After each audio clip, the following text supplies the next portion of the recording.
You're watching Fox 9 Morning News. Welcome back. A professor of veterinary clinical services and internal medicine at the University of Minnesota is now adding book author to his resume. In the Company of Grace, a veterinarian's memoir of trauma and healing is a very personal memoir detailing how family ties and a career path really turn into some healing. Joining us now is the author of this new book, Jody Lulich. Thank you so much for joining us. Congratulations. Oh, thank you. And thank you for having me. I mean, the book is so important to me, and I think it has a really good message for people out there. Yeah, we want to learn more about it. In the Company of Grace. Tell us about Grace. What's the inspiration behind it? So the wonderful thing is when I went to vet school, I didn't have lots of money, and I rented a room in this woman's house. And so she was a 75-year-old black woman, and I thought it was going to be a general landlord-tenant relationship. But one night, you know, when her hands were arthritic, and she was very proud, so she always took care of herself and had a routine, she asked me to braid her hair.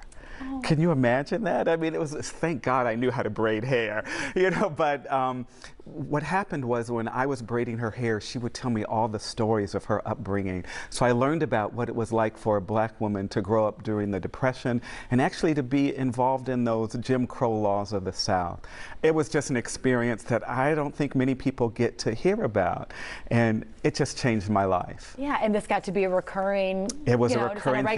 Basis. So yeah, I braided her hair. The difficult thing, which you'll find out in the book, is a year after doing it, I came back after summer break. She cut her hair. Oh no. I know, and I thought the relationship would change. It didn't change. It really didn't. By that point, we were such close, bonded, understanding people that we still just shared our life through the rest of my veterinary education. And after that too. Yeah, kept in touch with her for a long time. For her entire life. You know, choosing your career path, and it sounds like she really had an influence. And she really did. So, you know, my book is about this story of a boy who loses his mother. But, you know, when I look at my journey, it's really about a boy who goes out to find mothering so he can have compassion to give mothering to others.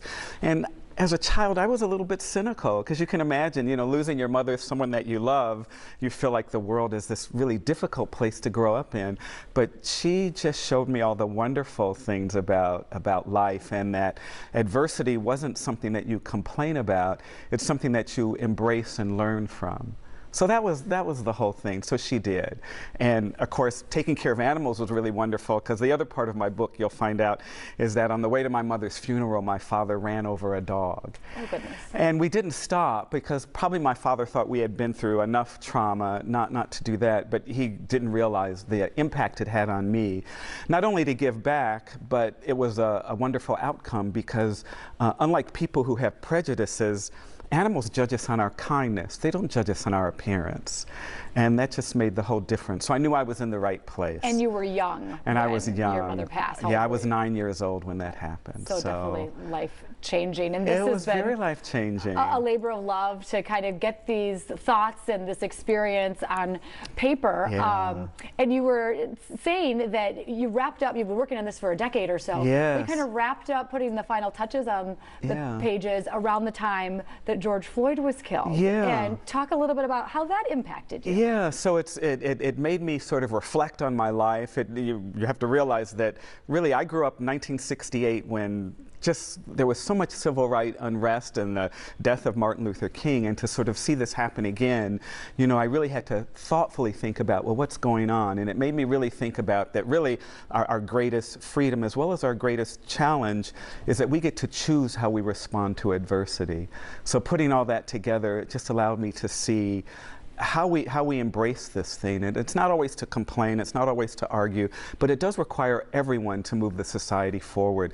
So sometimes we have to sit in our adversity until we understand it, but hopefully once we do have that opportunity to respond, that it's thoughtful, you know, and that it's authentic and it represents who we are. And something to think about as we know the 3 years since his death is coming up later this week. Yeah. All right, In the Company of Grace by Jody Lulich is available Amazon, all sorts of places that you can pick up the book. So congratulations again. We appreciate your time this morning. I appreciate you having me. It's a good day to pick up a book and maybe sit outside under a tree, hammock. I think my hammock is calling this afternoon for a little nap and a good book. Oh, that sounds really good. It is. It'll be great. It's going to be one of those days today, sort of